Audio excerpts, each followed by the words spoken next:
Bueno, buenos días, muchas gracias por la invitación, a Daniela por la invitación, a Confama pues por la iniciativa de hacer esta residencia, que me parece muy importante pues para consolidar más el campo editorial en Medellín.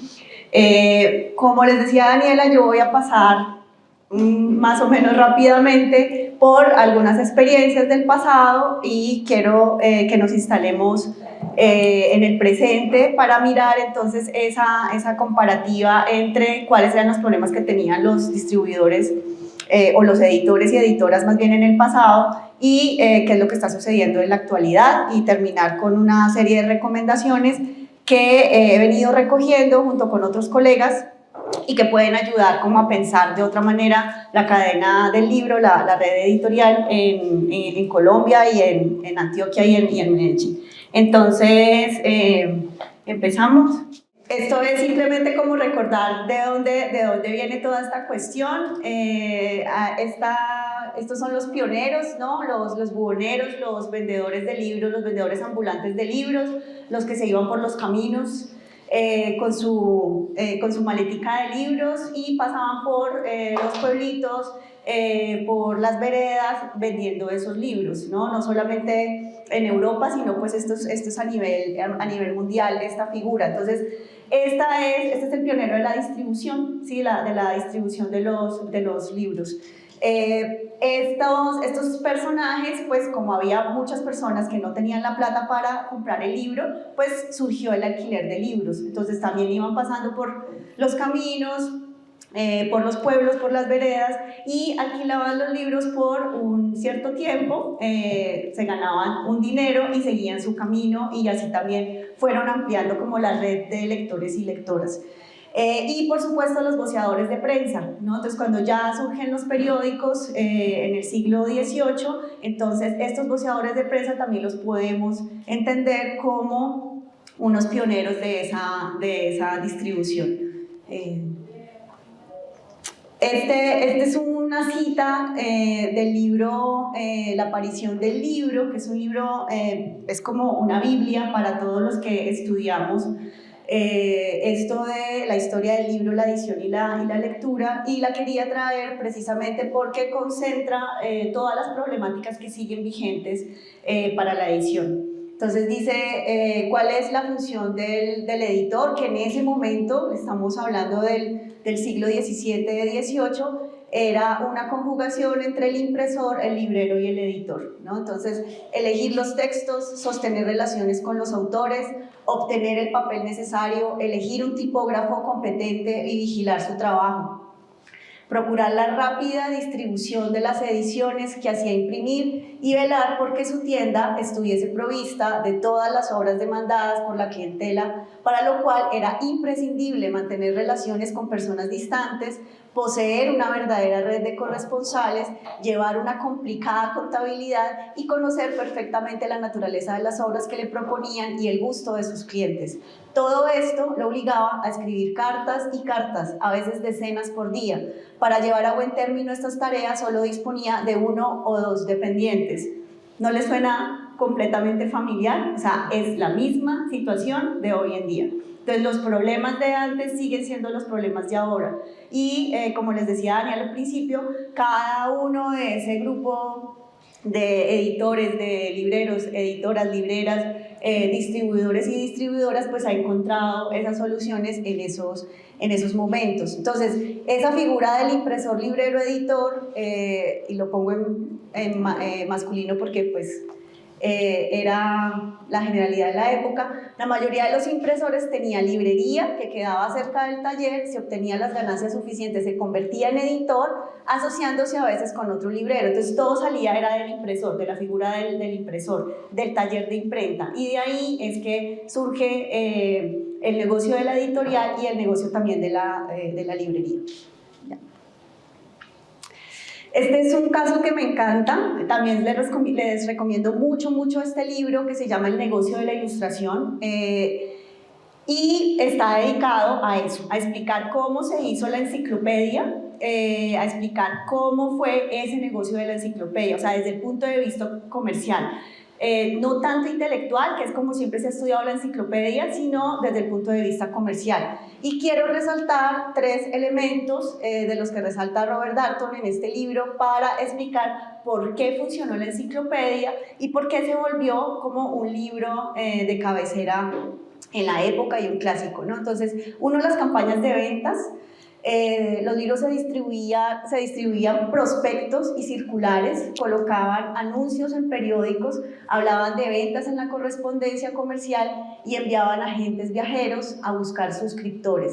Hay que poner anuncio tras anuncio y nunca descorazonarse. Y quiero que se lleven esta frase hoy, ¿sí? Hay que poner anuncio tras anuncio y nunca descorazonarse.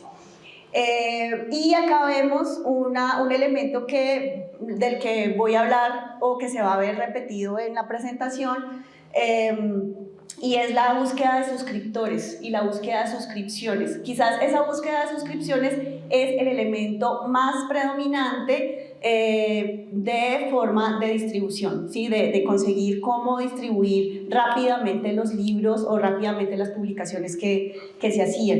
Y esas suscripciones se encontraban a través de los agentes viajeros. Entonces, lo que hacían los impresores, editores, libreros, era contratar estos agentes viajeros que se iban como los buhoneros por todos los caminos, por todos los pueblos, los municipios, contactando libreros y contactando a través de esos libreros las posibles suscripciones para comprar la enciclopedia que se estaba haciendo, ¿no? Que se estaba imprimiendo. Entonces, antes de salir el libro ya estaba vendido. Esa era la manera en que se vendió. Entonces, estas suscripciones se vendían a los libreros y estos a los clientes individuales. Y los editores daban a los libreros parte de las ganancias, ¿sí? Es el mismo negocio de hoy, ¿sí? Entonces los distribuidores se quedan con un porcentaje, los libreros se quedan con otro porcentaje y el otro porcentaje chiquitico queda para los editores. Y estos agentes tenían la función de cobrar las facturas, de establecer y buscar rutas para el contrabando. Esto es un elemento muy importante que resalta Darnton en el negocio de la ilustración, y es cómo el contrabando y la piratería eran muy comunes, muy comunes. Entonces, los impresores, editores, libreros tenían que ser muy sagaces para poder hacer el negocio muy rápido. Imagínense lo que era transportar dinero en esa época, ¿no? Cuando no había ni siquiera bancos. Entonces, todas los malos manejos que podía haber en la época, y contra todo eso lograron hacer esta enciclopedia y que tuviera mucho éxito. Ya. Y bueno, ahora venimos a Colombia. Hay 2 casos que quisiera resaltar y son los de Lázaro María Pérez y Jorge Roa. Este caso de Lázaro María Pérez lo estudia Juan David Murillo. Yo le entregué a Daniela la bibliografía que estoy trabajando hoy, entonces les va a llegar como todos los referentes que estoy nombrando. Y el caso de Jorge Roa y la Biblioteca Popular lo trabaja Miguel Ángel Pineda, también en otro artículo muy bueno que les recomiendo. Entonces, ¿qué es lo que cuenta Juan David Murillo sobre Lázaro María Pérez? Él se centra en la colección Poetas Hispanoamericanos. Entonces, a finales del siglo XIX, Lázaro María Pérez tenía una librería y dijo, vamos a hacer una colección de poetas hispanoamericanos. Entonces hizo una convocatoria a todos los países de Latinoamérica para preguntar qué autores y autoras podía publicar. Y alcanzó a sacar el primer número de esa colección. Fue un fracaso, ¿sí? Lo que se cuenta en ese artículo es por qué fue un fracaso, ¿no? Entonces, básicamente, los motivos para que eso fracasara es que los libreros no confiaron en el proyecto porque temían que quedara inconcluso. Entonces, como se vendía por suscripciones también, entonces los libreros decían, pues sí, vamos a tener el primero, pero ¿y qué va a pasar con los otros? ¿Y cómo le voy a decir a los lectores y lectoras pues que compren algo que no sabemos si finalmente se va a hacer? Y la red de Lázaro María Pérez era más de hombres letrados que de relaciones comerciales con libreros. Entonces ahí vemos el doble sentido de esta cuestión editorial. Por un lado está lo intelectual y por otro lado está lo comercial. y nunca se nos puede olvidar una de esas dos caras, ¿no? Entonces, Lázaro María Pérez tenía una muy buena red intelectual, pero no tenía buenas relaciones con los libreros y libreras. Entonces, eso obviamente fue una de las mayores debilidades de este proyecto. Y la otra causa fue la aparición de otros proyectos editoriales que competían directamente con la propuesta colombiana. Entonces, en otros países empezaron a aparecer también colecciones de poetas hispanoamericanos e hispanoamericanas, y pues eso entró a competir. Entonces, básicamente vemos de nuevo la figura de los agentes y de las suscripciones. Y en el caso de Jorge Roa y la Biblioteca Popular, también esto se da hacia finales del siglo XIX y los primeros años del siglo XX. Jorge Roa también era un librero, tenía su librería y pensó en esta colección, en la Biblioteca Popular. Esta colección publicó no solamente autores colombianos, sino también extranjeros.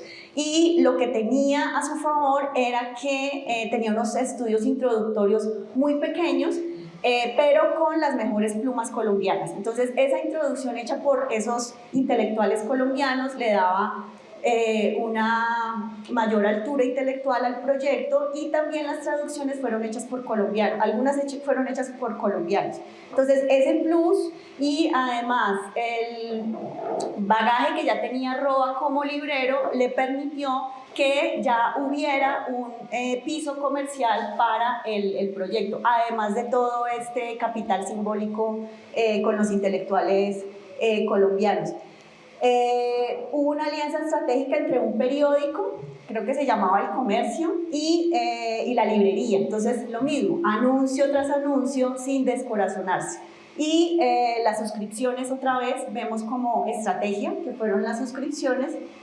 Y finalmente, pues, los colombianos pudieron leer a Shakespeare, a Dickens, a Halby, a Gladstone, a un Ibsen y un Auerbach populares en ediciones íntegras y traducidos bajo las exigencias lingüísticas y expresivas del castellano de ese entonces. Este proyecto sí fue un éxito, ¿no? Entonces, es como en la misma época hay dos proyectos, uno que fue un fracaso, pero este sí funcionó, y acá lo interesante es ver cómo esas relaciones comerciales fueron tan importantes para que pudiera tener ese éxito, ¿no? Este es otro caso también, ya estoy instalada en la primera mitad del siglo XX, este es un caso que me encanta, que es el de Arturo Zapata. Arturo Zapata, todo parece indicar que nació en Medellín y luego se fue muy pequeñito a Manizales y allá hizo toda su carrera como impresor y editor. Mi hipótesis es que con Arturo Zapata es que surge en Colombia la figura del editor moderno, ¿sí? Y les voy a tratar de explicar un poco por qué. Él desde Manizales hizo una serie de publicaciones de casi 100 libros, y hemos logrado identificar casi 100 libros publicados entre los 30 y los 50 más o menos. Y estos libros tenían unas características particulares muy interesantes, y al menos para mí, que en ese momento estaba haciendo una investigación sobre la literatura de la primera mitad del siglo XX, encontrarme con este tipo de libros fue todo un descubrimiento, en primer lugar por las carátulas, ¿no? Si ustedes miran, por ejemplo, esta carátula, es muy moderna, ¿no? Con unas ilustraciones muy modernas en comparación con lo que uno ve en los otros libros de la época. Entonces, en ese momento, pues lo que hizo Arturo Zapata fue asociarse con un gran artista de la época, también de Manizales, y hacer este tipo de carátulas para los libros que ellos sintieron que iban a tener más salida comercial. Y ahí también es interesante ver cuáles eran los géneros editoriales que tenían más salida comercial en la época, que tenían que ver con el periodismo y con la política, ¿no? Esos eran esas dos temáticas relacionadas con el humor. Entonces eran los géneros más vendidos en ese momento.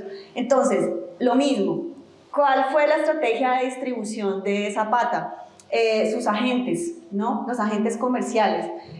Y los tenía en diferentes regiones del país. Tenía agentes en 14 departamentos del país. Entonces, imagínense lo que es en esa época ya tener agentes en 14 departamentos del país. En la Intendencia del Chocó, en lo que en ese momento era llamada la Intendencia del Chocó, en poblaciones de Caldas, y llegó hasta Venezuela, Ecuador y Costa Rica.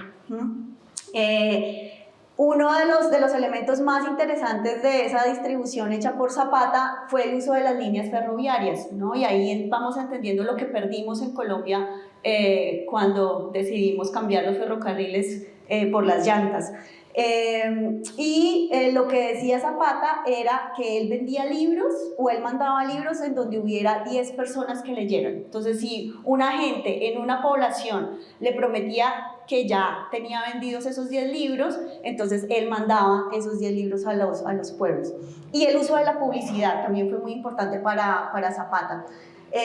La usaba sobre todo para los libros más polémicos, es decir, los que tenían que ver con política, los libros heterodoxos, lo que se llamaba en ese momento la prosa política, la crónica humorística y la literatura social. Entonces, como género literario, la literatura social, subgénero, perdón, la literatura social era lo que más llamaba la atención en ese momento. Y usaba algo que yo no he visto en otros editores de la época, que eran hacer unos cartelitos que se pegaban pues, en los postes, en las paredes, para lo mismo anunciar la publicación. Y los separadores, ¿no? Es la primera referencia de separadores que yo he encontrado en la historia editorial del país, lo que también me parece como bastante interesante. Perdón, devuélvela un poquitico, sí.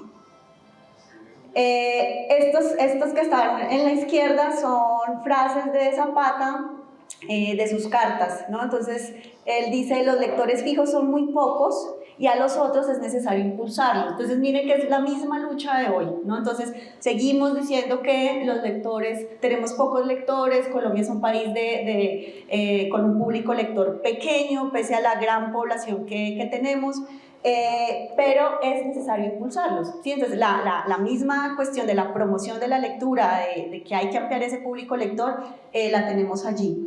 Y esta es de otra carta: ¿no cree su señoría que el libro nacional debiera viajar por los correos nacionales en la misma forma que los periódicos y revistas, o sea, libres de portes? Es la misma lucha de hoy de lo que cuesta mover un libro, ¿no? Lo que cuesta mover un libro de una ciudad a otra, y ya no digamos de un país a otro. Entonces, esa ayuda que se pide del gobierno de bajar los costos de los envíos, sigue siendo como una lucha de hoy.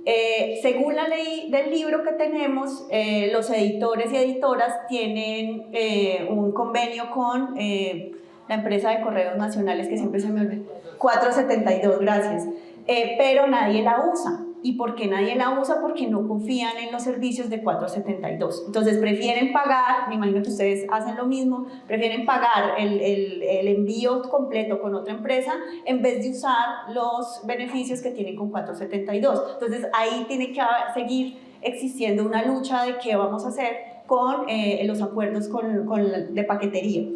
Este es otro caso de la primera mitad del siglo XX que estudié, que fue el de Germán Arciniegas en su faceta de editor, ¿no? Editor privado, editor comercial y editor del Estado, ¿no? Entonces, Germán Arciniegas creó la editorial Ediciones Colombia, y también ahí creó una colección a la que le fue muy bien según los testimonios que él nos dejó.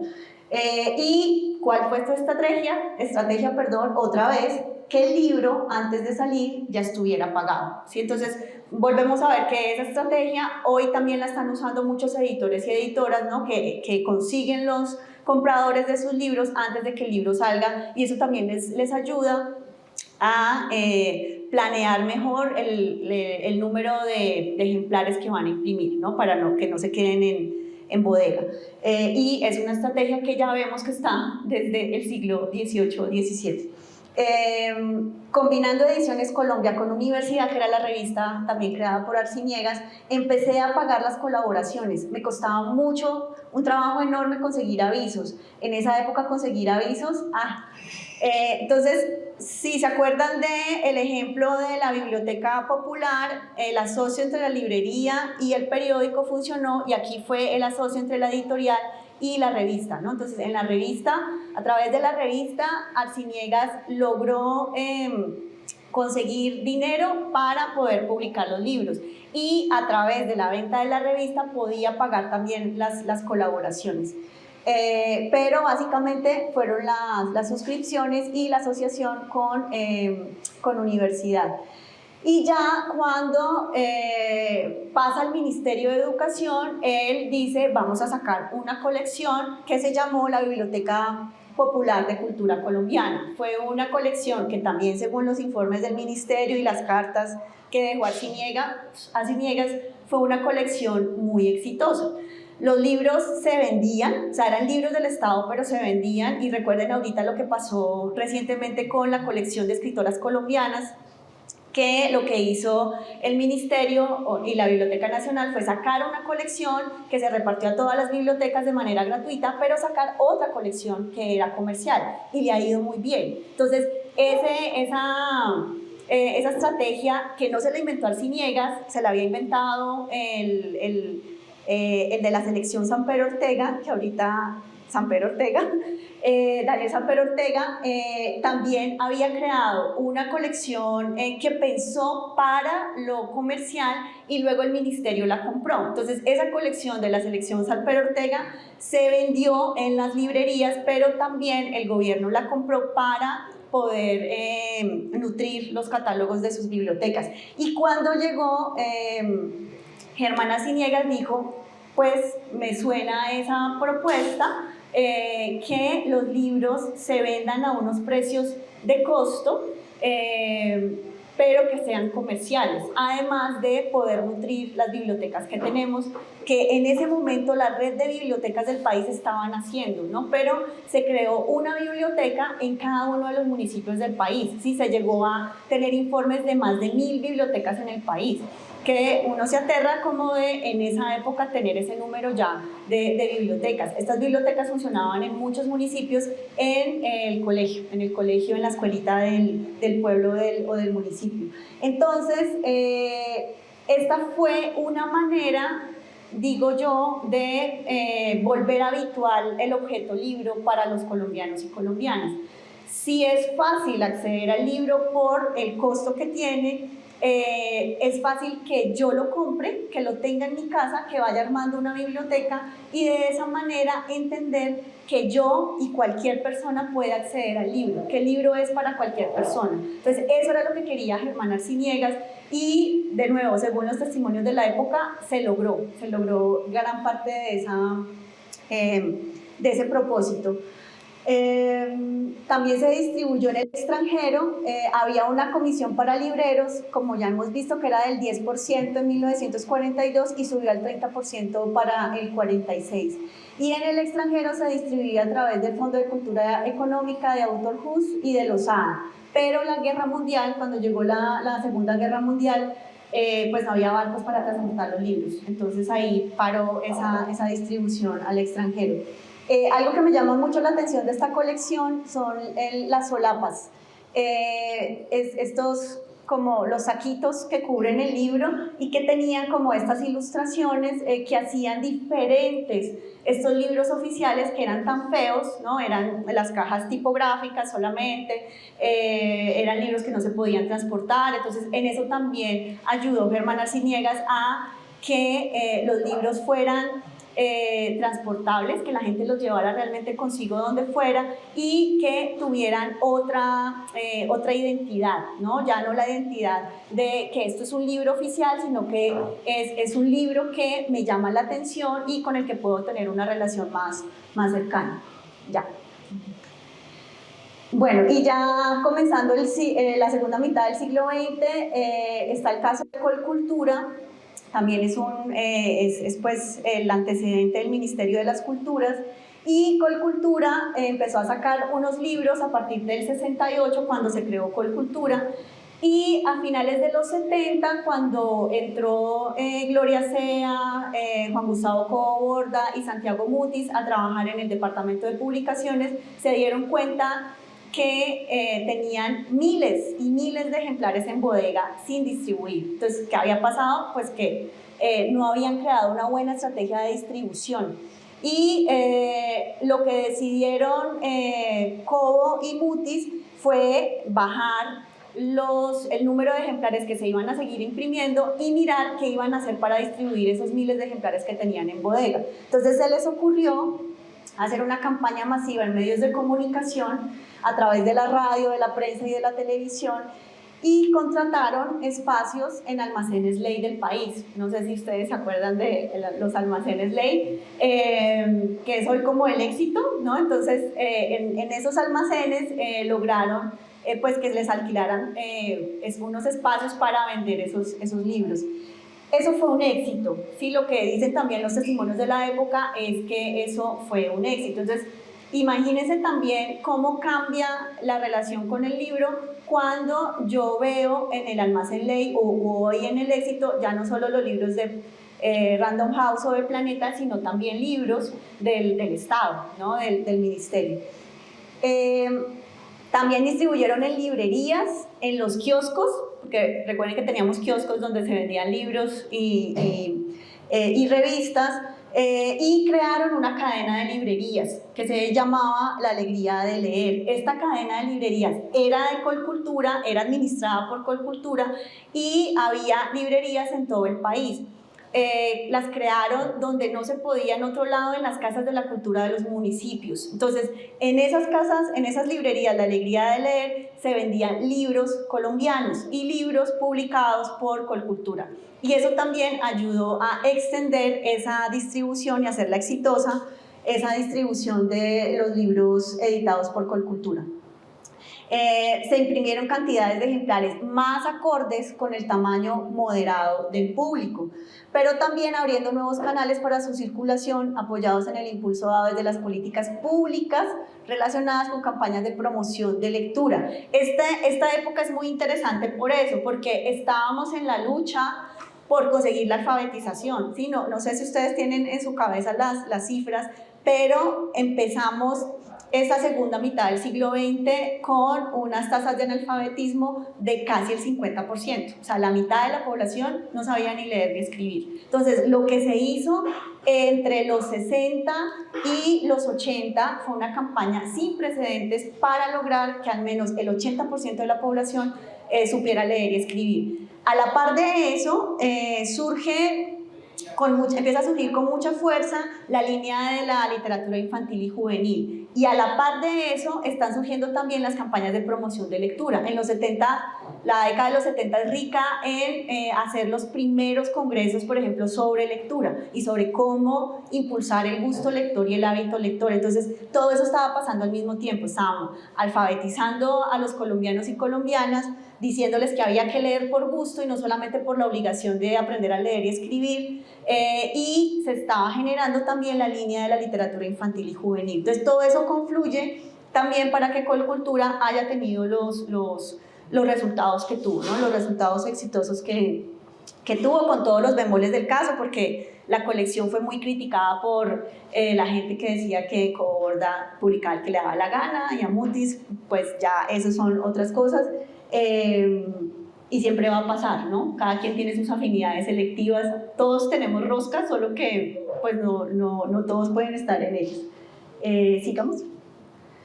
Bueno, y ya viniéndonos a más recientemente, este es un trabajo que hicimos con Margarita Valencia y que dio como resultado un libro que se llama Ellas Editan, en donde recogimos 16 testimonios de editoras colombianas y que recoge más o menos los últimos 50 años de la historia editorial del país.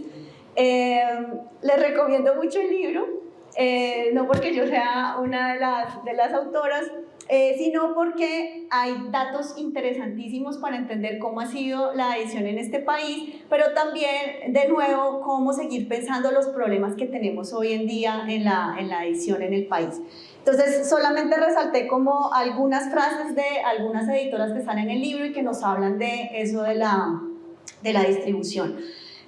Otra fuente de cambios ha sido el acceso a los datos. Hoy uno puede rastrear un montón de información sobre sus lectores. Digamos que quizás uno de los cambios más importantes de la edición hoy en día y que tiene que ver con la distribución y con librerías, ¿no? Y es cómo cada vez tenemos más datos acerca de quiénes compran los libros, dónde los compran, de qué temas los compran, en qué momento los compran, o sea, todo eso se puede saber hoy en día. Entonces, la capacidad de acceder a esos datos y de organizar esos datos, pues se está volviendo un elemento muy importante en la red editorial. ¿Cuál es la estrategia de divulgación más exitosa? El voz a voz y los eventos, ¿sí? Entonces, a pesar de que estamos en un momento de redes sociales, de datos, lo que sigue siendo más efectivo para que un libro tenga éxito es el contacto del tú a tú, ¿no? Entonces el amigo o la amiga que me dice este libro es muy interesante, voy a comprarlo, la recomendación que se hace, ¿cierto? En ciertos eventos y precisamente en los eventos, ¿no? Entonces en los espacios de encuentro entre lectores y lectoras siguen siendo muy importantes para seguir impulsando esa venta. Las grandes editoriales no han dejado tocar el tema del precio fijo, una ley que favorece la comercialización del libro en las librerías. De esto voy a hablar más adelante, pero de una vez lo quiero dejar aquí. Este es un tema fundamental para distribución, para librerías y para editores y editoras. Si no peleamos por una ley del precio único o del precio fijo, la situación no va a cambiar. Sí, y precisamente el caso que les voy a presentar al final, que es el de España, que me parece que es el que mejor tiene organizado toda la cuestión de la relación entre distribuidoras, librerías y editores y editoras. Ellos dicen y ellas dicen que es la ley del precio fijo la que les ha permitido como tener esta industria editorial tan consolidada. Pese a todas las críticas que se les puede hacer, creo que lo que ha pasado en Colombia es que se entiende siempre muy mal en qué consiste la ley del precio fijo o la ley del precio único, ¿no? Y todos los editores y editoras están de acuerdo en que esa ley del precio fijo beneficia a las librerías, o sea, beneficia muchísimo a las librerías. Son las librerías las que deben vender los libros, ¿sí? Entonces ahí en el ejercicio que vamos a hacer al final es una propuesta de las distribuidoras no pueden vender directamente los libros al público, son las librerías. O sea, si no se apoya el punto de las librerías, no funciona la red editorial, ¿no? Entonces, por eso es tan importante entender esto. Lo que hace la ley del precio fijo o la ley del precio único es regular los descuentos. Eso es lo que hace la ley del precio fijo único, ¿sí? Que el precio lo pueda establecer el editor o editora y que lo puede cambiar cuando quiera, pero lo establece él y distribuidoras y librerías lo tienen que respetar. Específicamente con esta cuestión de los descuentos. Mientras no se entienda esto, aquí no va a haber una ley del precio fijo o del precio único. Y sin eso no vamos a realmente avanzar en esa consolidación de la relación entre distribuidoras, editoriales y librerías. Mientras que nuestros niños entre la Patagonia y Alaska leen los mismos libros de autores españoles, es sorprendente lo poco que conocen la literatura de sus vecinos. Traer un libro de Argentina o de México sigue siendo hoy un suicidio comercial. Entonces, volvemos otra vez a históricamente lo difícil que es mover los libros, ¿cierto? Y lo costoso que es mover los libros. Y como por eso, en una investigación que hicimos sobre librerías, que ya ahorita les voy a hablar de ella, hicimos un sondeo entre los catálogos de varias librerías del país y lo que encontramos es que, bueno, que no es una sorpresa realmente, pero lo que más tenemos en la librería son libros españoles, ¿sí? Libros que vienen de España, ¿sí? Lo que me sigue pareciendo a mí pues una forma de colonización cultural, o sea, seguimos en esa forma de colonización, pero eso también indica en qué vamos como industria editorial en el país y en Latinoamérica. Cómo nos llegan más fácil libros de España que libros de América Latina, del resto de América Latina. Entonces, ahí también hay una problemática por resolver. El crédito es muy importante en el sector editorial. Si te toca pagar a los 30 días a la imprenta, aún no has recuperado nada porque las librerías pagan después de 60 o 90 días, si te pagan a tiempo. Así que empiezas a recuperar el dinero a los 120 días. Si esto es para los que están comenzando y las que están comenzando, entonces entender cómo cómo son esos plazos para empezar a recibir las primeras ganancias de los libros. Hay que hacer la distribución, el lanzamiento, la promoción del libro de manera muy ágil para recuperar el dinero lo más pronto posible. Por eso son importantes la estrategia de la suscripción, la estrategia de la presentación del libro y de la venta en eventos o en esas pequeñas ferias que se hacen para recuperar más rápidamente ese dinero. Este fue un estudio que hicimos con el Observatorio Editorial Colombiano, que funciona en el Instituto Caro y Cuervo, con la maestría en estudios editoriales, y el observatorio diseñó una encuesta para editoriales independientes. Esa encuesta se diligenció en 2019 y entre 2020 y 2021 hicimos un análisis de los resultados de esa encuesta. Es la primera encuesta que se aplica en este país para conocer las editoriales independientes. La idea con el observatorio es aplicar esta encuesta periódicamente para tener una comparativa en cómo va desarrollándose o evolucionando esas características de las editoriales independientes. Entonces, lo que encontramos en esa encuesta fue lo siguiente. La mayoría de las editoriales independientes funcionan con una distribución autogestionada, es decir, que lo hacen directamente. Estas editoriales independientes, la mayoría distribuye directamente ellas, ¿no? Algunas presentan un modelo mixto entre lo autogestionado y lo asociativo, y 7, un modelo mixto entre la distribución contratada, la autogestionada y la asociativa. Solo 9 afirmaron que trabajan con distribución directamente contratada. Entonces, lo que podríamos concluir de ese aspecto es que lo asociativo resulta una característica de la edición independiente colombiana como un modelo intermedio entre lo autogestionado y lo contratado. Entonces, esa asociatividad es lo que más funciona para las editoriales independientes, ¿no? Y acá, pues, tenemos un ejemplo que es la diligencia, ¿no? Como esa asociación de varias editoriales pues ha logrado ser un modelo exitoso de distribución. Y Huracán también lo ha logrado. Dificultades, el problema de la distribución nacional e internacional, incluido el costo de los envíos, otra vez, y el de la promoción de los autores, es decir, y autoras, lo difícil de hacer visibles sus libros en condiciones de relativa igualdad a las editoriales grandes. Para esto se necesita apoyo estatal para participación en ferias, para estar en librerías y en medios de comunicación. ¿De qué estamos hablando acá? Pues que competir con la campaña que hace Random House o Planeta de un autor o una autora pues es muy difícil. Entonces lo que pedían acá los editores y editoras era apoyo para tener también acceso a los grandes medios de comunicación para que esos otros autores y autoras de las editoriales independientes también pudieran ser visibles, pudieran tener como esa ventana de visibilidad. Este fue un estudio que yo hice de los últimos 20 años de la red editorial en el país, o sea, 2000-2020, y les presento algunos resultados. Los espacios de venta, más que resultados, recomendaciones que dejé al final de ese artículo sobre lo que encontré. Los espacios de venta en las grandes y medianas ciudades del país están centralizados en un solo sector. Por otro lado, hay poblaciones que carecen de puntos de venta.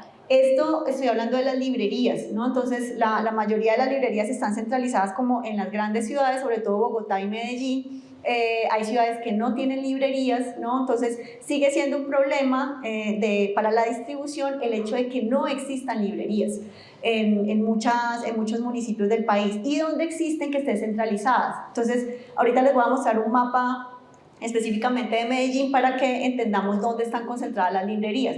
En el caso de Bogotá están concentradas en el corredor comercial, educativo y financiero de la ciudad. Entonces fuera de ese corredor no hay librerías. Entonces aquí hablamos de lo difícil que es montar y luego mantener una librería fuera de esos corredores. Entonces también debería haber ayudas para que al menos en muchos barrios de la ciudad, fuera de estos corredores, hubiera al menos una librería. Algo muy bonito que encontramos en ciudades como México, Buenos Aires o Madrid, es que hay librerías de barrio, ¿no? Entonces acá hay librerías de barrio, pero son los barrios de esos mismos corredores culturales, educativos y comerciales y financieros. Entonces eso sería como también una tarea que tenemos, o sea, cómo lograr apoyo para crear librerías en sectores diferentes a estos corredores. Buscar nuevos lugares para la venta de libros como museos, galerías de arte y tiendas de diseño, así como la creación de librerías itinerantes. A mí ese último proyecto de la librería itinerante me ha parecido maravilloso. Acá sé que lo ha hecho Peregrina. Ok, hay otro proyecto que también se lleva a la librería en un carrito acá, no nos acordamos, creo que es el licenciado Delfos, ¿sí? Bueno, y es otro modelo de librería itinerante, pero necesitamos más de esos, ¿no? O sea, como que no esté dependiente del local, sino que pueda moverse por el país como los antiguos buhoneros, ¿no? Y mover la librería de los lugares tradicionales. Entonces, un punto, yo siempre me he imaginado, aunque bueno, ya Rodney tiene el proyecto de la librería bar, ¿no? Entonces, que como que en los bares y en los cafés haya un puntico para libros, ¿no? En ciertos restaurantes, sí, qué sé yo, o sea, mover la librería de esos lugares tradicionales. La creación de más ferias regionales, aunque se han creado, debemos decir, varias ferias regionales en los últimos años y eso ayuda un montón, pero creo que igual deben seguir habiendo ayudas para esto. Las distribuidoras y editoriales que participan en las ferias regionales son en su gran mayoría bogotanas. En conversaciones que he tenido como con editores de Cali, por ejemplo, y editoras, no hay distribuidoras. No hay distribuidoras en Cali, según como esa última conversación que tuve que fue hace como 2 años. Entonces, ¿cómo es posible que no haya cómo distribuir los libros en una ciudad como Cali? ¿Sí? Entonces, aquí bueno, hay más gestión en ese sentido, pero si eso pasa con Cali, entonces ¿qué podemos esperar de otras ciudades del país o de otros municipios del país? Entonces ahí hay una gran falta también en esa gestión desde la distribución. Los costos del transporte y el envío de mercancías. Es necesario crear un sistema unificado de información sobre catálogos, tarifas, transacciones y ciclos comerciales para que la relación entre distribuidores y libreros sea más eficiente y para que el editor o editora pueda ver las existencias de sus libros en cada punto de venta. Volvemos a los datos, ¿sí? Y por eso es importante, por ejemplo, qué software están usando o qué software vamos a escoger para poder manejar ese inventario y cómo ese software puede dialogar con el sistema de datos de la editorial y el sistema de datos de la distribuidora, ¿sí? ¿Cómo vamos a hacer eso?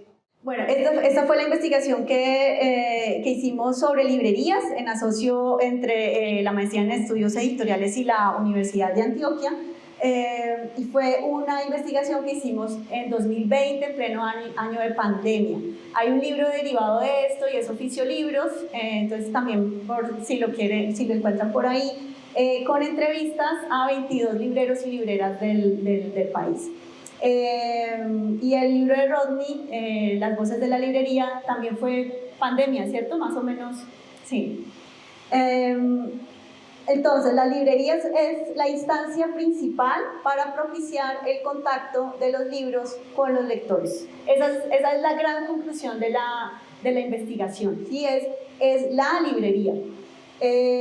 Y al mismo tiempo es el eslabón más frágil de toda la red editorial, de toda la cadena de libros. Entonces, por eso es tan importante concentrar la atención en el apoyo a las librerías.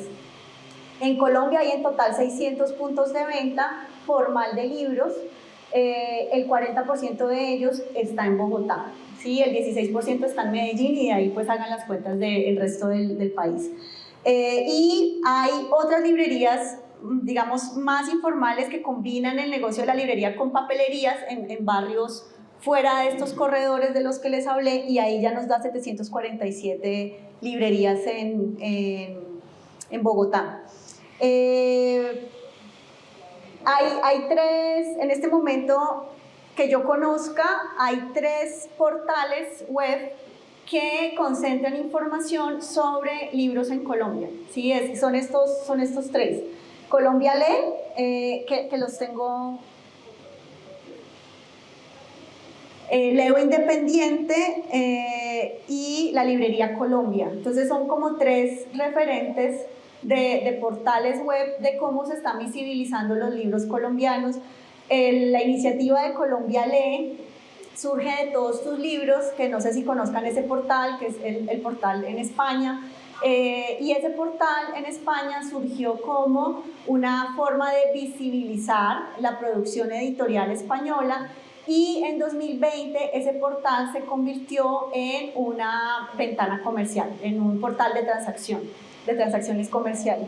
Y lo que hizo Colombia fue decir, eso no sirve, ¿no? Entonces vamos a hacer algo como todos tus libros para tener la información de toda la producción de libros en Colombia, y poco a poco vamos convirtiéndolo en un canal comercial. Todavía eso no es posible, pero es un primer momento, ¿sí? Por lo menos que se esté construyendo esa página en donde podamos tener acceso a los libros que en este momento están circulando en el país. ¿Cuál es el problema? Que como ustedes se van a dar cuenta, pues lo que más va a haber es Random House y Planeta, ¿no? Entonces por eso el catálogo Leo Independiente, que es otra página que encuentran, es muy importante, porque ahí se le da visibilidad a estos catálogos de editoriales independientes. Y lo mismo la librería Colombia, en donde ya hay una curaduría, hay una selección de los libros que se están visibilizando semana a semana. Este es Colombia Lee. Entonces, bueno, ahí miremos la columna de la izquierda, está por área temática, ¿no? Está por soporte, y ya no solo está Colombia, sino también está otros países, que es una pelea, pelea en sentido figurado. Entonces, una pelea que dimos, o bueno, mientras yo estuve en la maestría en estudios editoriales, fue que la Cámara Colombiana del Libro hiciera muy claramente la diferencia entre los libros editados en Colombia y los libros impresos en Colombia, porque para seguir hablando del precio fijo y lo que hace falta en relación con políticas públicas, en las compras públicas para las bibliotecas se estaban incluyendo libros impresos en Colombia pero no editados en Colombia, y eso es una clara desventaja y competencia desleal para las editoriales colombianas, para las editoriales independientes colombianas. Entonces, esa diferenciación muy clara entre qué se edita en Colombia y qué se imprime en Colombia es muy importante. Y bueno, acá ya vemos un pequeñño avance. Miremos el de Leo Independiente. La librería Colombia, sí. Este es el de la librería Colombia, que lo que les decía ahorita visibiliza pues también esa producción colombiana. Ahí está la información de las ferias, y esta librería Colombia es la que viaja a las ferias internacionales. Y miremos, ya están ahí recomendados, editorial recomendada. Este es el catálogo de las editoriales independientes, y tienen la información de en qué librería está el libro, ¿no? Entonces, en Medellín hace un par de años, creo, se hizo la ciudad de los libros, ¿no? Que estoy mirando la página y ya no existe, pero también fue una muy buena iniciativa precisamente para esto, para decirle al público lector, estos son los libros que hay y en esta librería los puede conseguir. Entonces, básicamente esto es para que tengan en cuenta, de nuevo, lo importante de los datos, de tener unos datos muy organizados, de tener acceso al análisis de esos datos, pero sobre todo darle visibilidad a los libros, o sea, que sea muy fácil para el lector o la lectora encontrar el libro, hacérselo fácil a los lectores y lectoras. Bueno, entonces esta fue otra de las conclusiones de la investigación, que es el perfil del usuario de librerías o usuaria de librerías en el país. Esto también está en un artículo que también se les va a pasar en la bibliografía.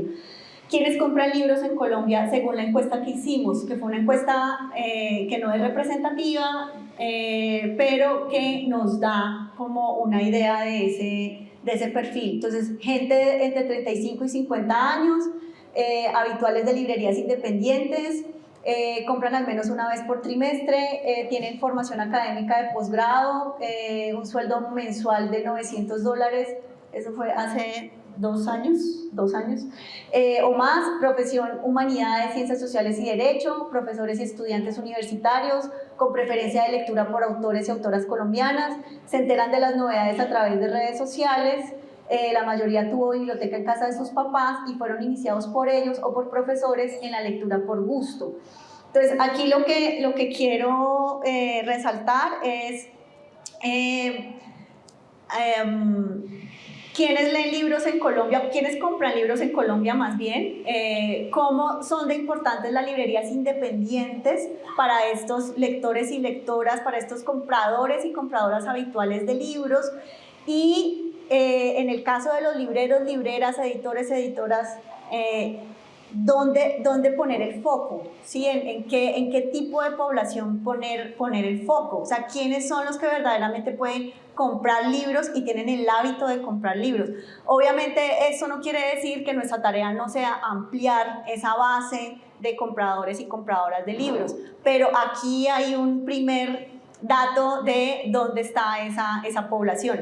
Más encuestas de estas las necesitamos, ¿sí? O sea, yo sé que el CERLAC hace un informe, la Cámara Colombiana del Libro hace otro informe, pero necesitamos encuestas que sean mucho más cualitativas para que nos indiquen no solamente cuántos libros leen, cuántos libros leen al año o en qué soporte, sino cómo realmente conocer las características de esta población. Y luego lo que hicimos fue como una caracterización de los tipos de librerías independientes que tenemos en Colombia, y también incluimos las de libros leídos.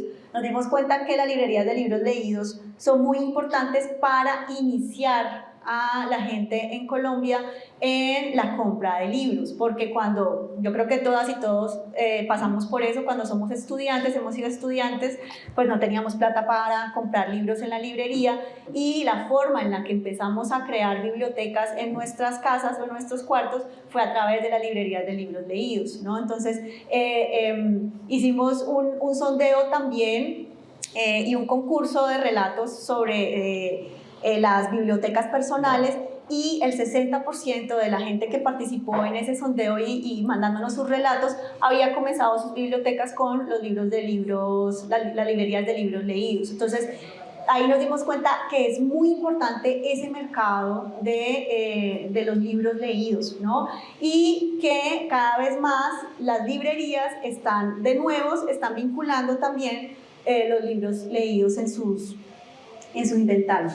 Entonces hicimos una diferenciación de las independientes para Bogotá. Teníamos unas independientes tipo 1 y unas independientes tipo 2 o A y B, pero en Medellín nos dimos cuenta de que no había diferencia entre la una y la otra. Digamos que esa fue uno de los hallazgos de la investigación, como en Bogotá sí hay ciertos tipos de librería muy diferenciadas dentro de las mismas independientes, pero en Medellín no. Y en Medellín nos dimos cuenta que las librerías universitarias son mucho más importantes que en Bogotá, ¿sí? O sea, juegan un papel mucho más importante que en Bogotá.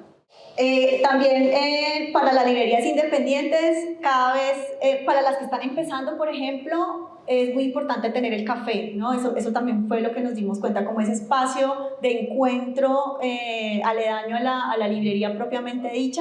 Para las pequeñitas y que están empezando, el café es muy importante. Entonces, este es lo que les hablaba acerca de las librerías en Medellín y el corredor donde están ubicadas, ¿sí? Entonces, lo que está en verde es donde hay librerías. Entonces, miremos que es el centro, ¿cierto? Candelaria, para el lado de Aranjuez, donde está la Universidad de Antioquia, el Poblado y Laureles Estadio, ¿sí? O sea, fuera de ahí es como un desierto de librería. Entonces, a eso es que me refería hace un momento, cómo ampliar ese corredor de librerías más allá de esa zona central educativa, cultural y comercial de la ciudad.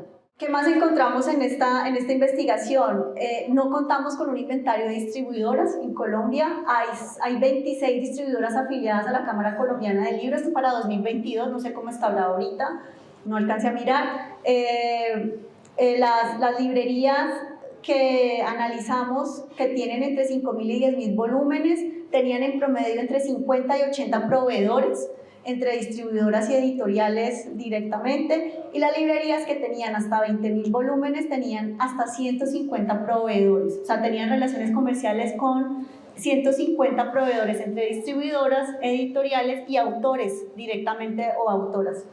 Para las librerías independientes pequeñas han sido fundamentales la Diligencia, Huracán, la ACLI, Babel y las editoriales independientes que les dejan en consignación sus libros. Entre ellas, las más mencionadas en las entrevistas fueron Tragaluz y Angosta. Esto es un dato que me parece súper lindo.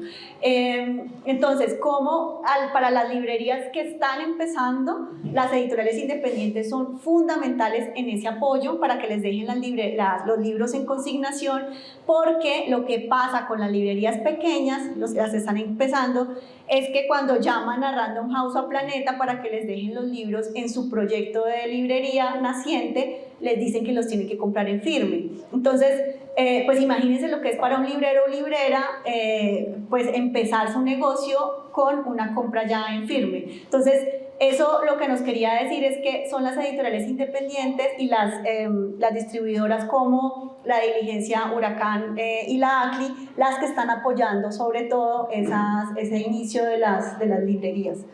Acá hay otra cosa. Las librerías independientes han adquirido diferentes programas, software. 4 de las librerías más pequeñas cuentan con Alejandría y en los otros casos se mencionaron a Fierro, Ofima y Trevenque. En el sondeo también que hicimos nos dimos cuenta que Trevenque es el programa más completo, ¿sí? Es el que deberían tener todas las librerías, es el que permite acceder a los datos más fácilmente y el que permite visualizar cómo esta información sobre lectores, lectoras, ventas, temáticas más fácilmente. En Colombia las compras en firme de libros fueron la realidad de los libreros hasta la década de 1970, cuando apareció la práctica de la consignación. Entonces, no tenemos todavía realmente una historia de la distribución en Colombia, de las distribuidoras en Colombia, eso todavía no está. Si a alguien se le quiere apuntar, bienvenida y bienvenido.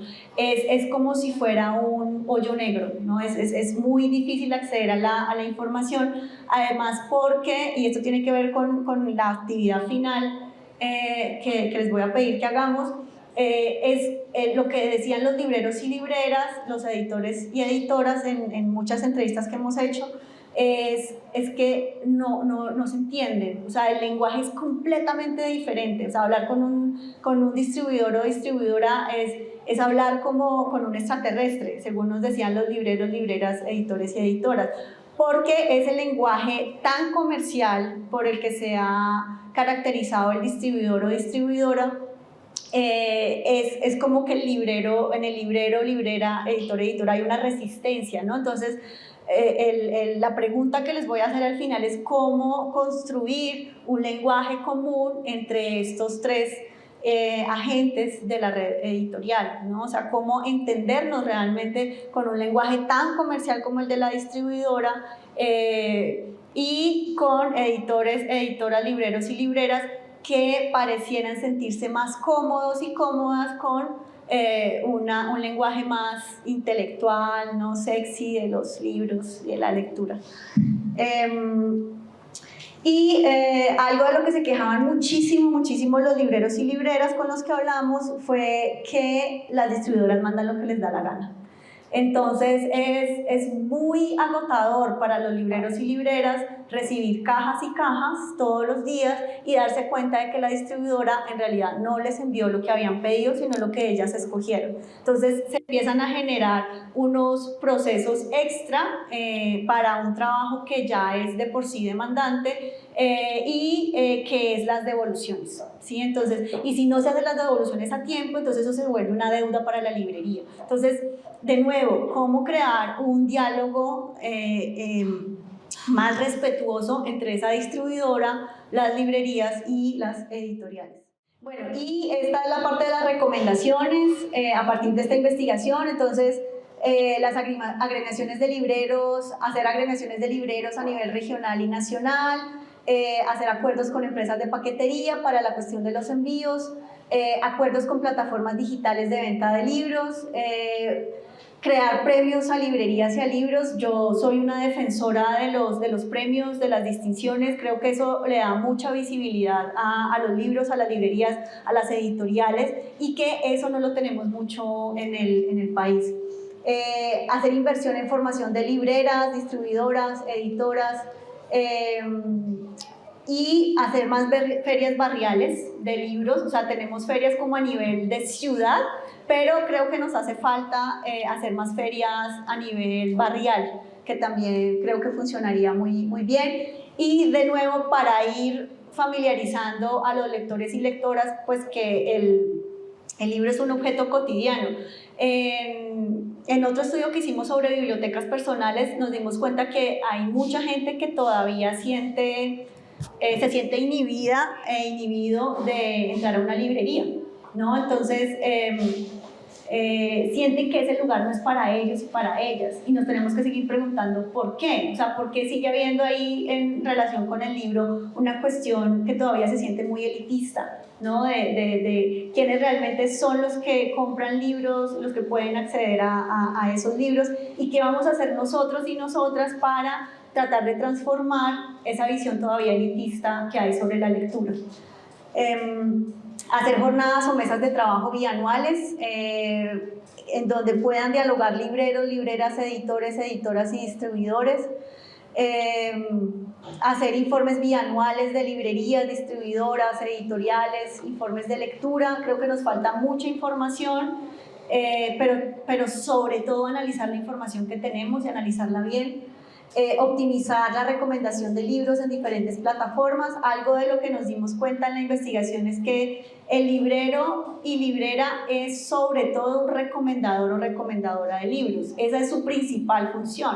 Si un librero o una librera no es capaz de recomendar un libro a un lector o lectora, no se puede considerar como librero o librera.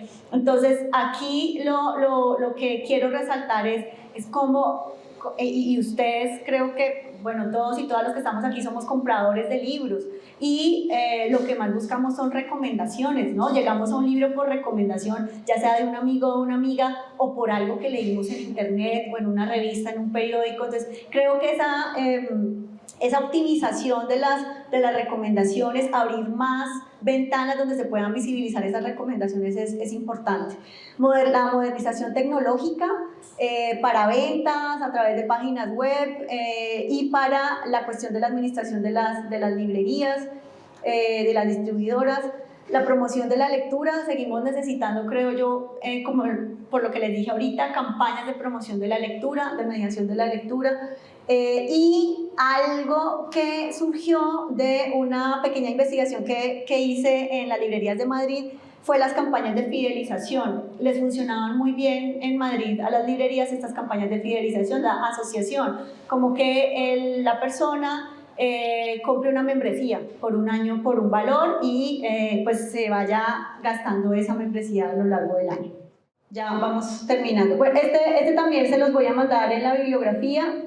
Es una charla de Víctor Malumian sobre distribución precisamente. La primera parte está dedicada a cómo se hizo la feria de editores, cómo se organizó la feria de editores en Buenos Aires, y la segunda parte, cómo funciona la distribuidora que ellos hicieron, que es también una distribuidora asociativa. Entonces, aquí hay muchas recomendaciones, se las voy a leer muy rápidamente, pero la idea es que vean el video y ya, digamos que más despacio lo vayan entendiendo. Entonces, los editores y editoras tienen una gran responsabilidad en comunicar por qué es importante ese libro, por qué es importante comprar o leer ese libro. Entonces, los editores tienen que hablar de tú a tú con las distribuidoras y con los libreros y libreras, ¿no? Hay que comunicar las novedades de la distribuidora a la librería a través de promotores.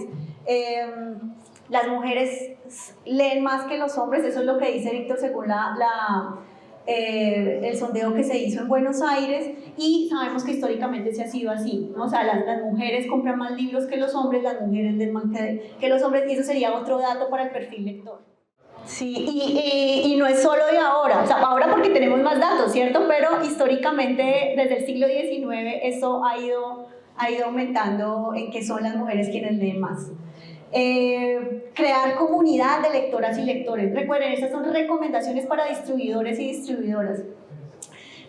No hacer presentaciones de libros, sino charlas, ¿sí? Con un tema más grande que el libro que se quiere lanzar o presentar, y máximo 3 personas invitadas. Creo que esto es muy importante porque ya creo que todas y todos estamos mamados y mamadas de las presentaciones de libros, y creo que esto es una sugerencia muy interesante, como más allá de lanzar el libro y de invitar al autor a que se pavonee un poco porque es un momento de fama, por supuesto, hacer una charla alrededor de ese libro, de la temática de ese libro, es lo más atractivo, dice Víctor Malumian, para atraer esos lectores, lectoras y compradores y compradoras. Los libros compiten por el tiempo libre de los y las lectoras. El trabajo no se agota en la logística, debe hablarle a los lectores y lectoras, ¿sí? Esto lo dice Víctor porque las distribuidoras casi siempre se quedan en lo logístico y en lo comercial, y lo que dice Víctor es, lo mismo, si estamos en el negocio del libro, el libro tiene las dos caras, intelectual, cultural y comercial, ¿cierto? Económica. Entonces siempre tienen que estar las dos caras en cualquier segmento de esa red editorial. Mover pocos libros al lugar indicado. Entonces, otra vez, ahí es importante los datos. ¿Dónde voy a llevar estos ejemplares de este libro que yo sepa que sí se van a vender? La idea no es que la distribuidora crezca, sino las editoriales. Y eso lo saben muy bien las distribuidoras que han funcionado por editoriales, asociación de editoriales. Encuentros entre editores y libreros. Víctor dice que hacen asados. Acá no sé qué podemos hacer, también asados sancochos. En donde se encuentren a conversar, ¿no? Los editores, editoras y los libreros y libreras. Es indispensable visitar la librería para entender su organización, su stock, cómo funcionan los clubes de lectura y qué tipo de público hay en cada librería, porque cada librería tiene una naturaleza, ¿no? Entonces también, si sabemos cuál es la naturaleza de esa librería, sabemos si los libros se pueden vender allá o no. Una promoción orientada por la editorial, pero en la librería. Las librerías son nuestras aliadas, la venta se debe hacer en las librerías. Recuerden lo de la ley del precio único, ¿no? Acciones de comunicación, la librera hablando con un autor o una autora, las recomendaciones en redes, pero siempre de la mano esa promoción con la librería. Medir un año de venta por título para hacer un control de stock y cómo se puede mover ese stock de la bodega. Asesorar a las editoriales sobre el tiraje posible para un libro, eso lo puede hacer la distribuidora, que sabe mejor de cómo se ha movido el libro en un año, por ejemplo. Tirajes se reducen todos los años y por eso se está impulsando mucho la impresión bajo demanda, ¿no? Entonces el precio del papel sube cada vez más, entonces como esa idea de la impresión bajo demanda cada vez está teniendo más valor. Bueno, este es como una introducción que quiero hacerles a esa pequeña investigación que hice en las librerías de Madrid. También está publicada en los resultados y me muestras las páginas web, quedaban como 2. Ahí es donde está ese portal que les decía de todos tus libros, y el que más me interesa es ese segundo enlace que ustedes ven ahí, que es el de la CEGAL, que es el de la agremiación de librerías de España, que es un bombón, porque algo de lo que se quejan mucho los libreros y libreras es que cuando inician el negocio no saben, nadie les dice nada, ¿sí? No hay como un lugar o un centro de información que les explique cómo funcionan las cosas. Entonces lo que más extrañan es que no hayan protocolos de cómo proceder frente a los diferentes procesos que se necesitan para administrar una librería. Entonces, todos tus libros, primero. Bueno, este es el que les decía, que es un deleite, ojalá algún día tengamos algo así acá, que son las normas para la mejora de la cadena de suministro de libros. Ahí están todos los protocolos que se necesitan para mover los libros, de la editorial a la distribuidora y la distribuidora a la librería. Cada protocolo está súper bien pensado. Lo bajas un poquito, por favor. Entonces, miren, esta es el listado de los documentos y el código de identificación, las situaciones del libro, o sea, si el libro es reeditado, si es reimpreso, si ya no hay stock, o sea, si es nuevo, bueno, el protocolo sobre pedidos y devoluciones, comunicaciones o normalización, el protocolo sobre comunicación de novedades por parte del editor. Era muy impresionante cuando yo entraba a alguna librería y el librero o librera estaba leyendo el catálogo que le había acabado de mandar la editorial. El catálogo también es un bombón porque tiene una serie de información, tiene mucha información, muchos datos acerca de cómo se puede promocionar ese libro, a quién le puede llegar ese libro, ¿no? Cuáles son las características de ese libro. Entonces, muy rápido el librero o librera sabe cómo, sí, me interesa, o sea, tráigame ese libro. Entonces, esa organización de la información en catálogos que les llegan al librero o librera es súper importante y creo que eso también lo podríamos trabajar aquí. La plantilla para comunicar incidencias de metadatos, el protocolo sobre identificación del precio, clasificación comercial de materias, protocolo para la implantación del IVD, el protocolo para el suministro y devolución de libros, el depósito de libros en librería, gestión de código de barras, bueno, en fin, o sea, está muy organizado. No sé cuándo podamos tener algo hacia acá, pero solo se los dejo como de muestra para que se antojen, porque de alguna manera sí creo que tenemos que organizar mejor esa comunicación entre esos tres eslabones de la red. Miramos todos tus libros y ya. Sí, estos todos tus libros, que miren que se parecen mucho a Colombia Lee, pero ya la diferencia de este es que sí se pueden comprar libros por este portal, pero los lleva directamente a la librería, ¿no? Entonces, de nuevo, es la librería donde se tienen que vender los libros, no es la editorial directamente vendiendo, no es la distribuidora directamente vendiendo, es la librería. En Madrid también tuve la posibilidad de ver a los promotores de las distribuidoras llegando a las librerías y hablando de ese catálogo con el librero o librera, o sea, ampliándole la información del catálogo. Entonces, era muy impresionante ver cómo esa comunicación sí es posible. O sea, el distribuidor mandando a su agente o a su promotor para que hubiera una conversación realmente alrededor de los libros y que el librero o librera tuviera más datos para poder saber a quién le podía llegar ese libro. Entonces, básicamente la conclusión sería de esa investigación es como ojalá hubiera un manual de bienvenida, o sea, que toda persona que iniciara una librería tuviera ese manual de bienvenida, o el mismo editora tuviera ese manual. Y esta frase también me encantó de una de las entrevistas: todos debemos renunciar a algo para que el sistema siga vivo.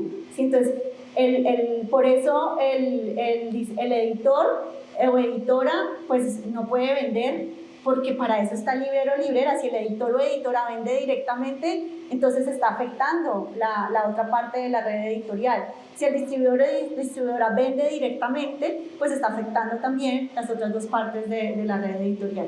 Entonces me quedo mucho con esta conclusión. Y ya ahí terminamos. No sé si hay preguntas, comentarios antes de pasar como a la parte del trabajo.